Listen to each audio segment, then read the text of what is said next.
kayo sa kwento. Sa muling pagbuklat ng pahina, ako si Teresa, saksi sa bawat pawis at hina.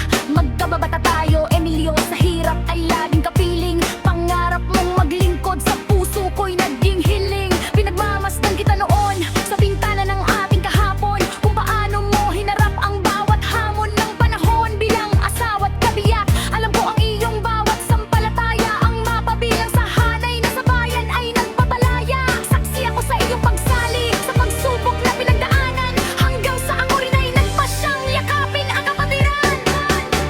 Dugo, pawis at dangal, aming tanging puhunan. Hindi lang ito samahan, ito ay panunumpangan.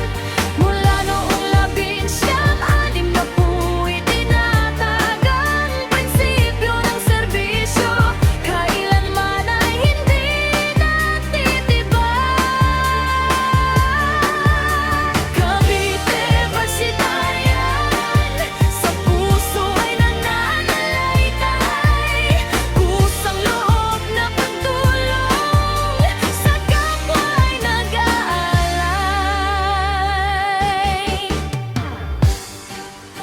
Isang linggo ng umaga, payapa ang paligid at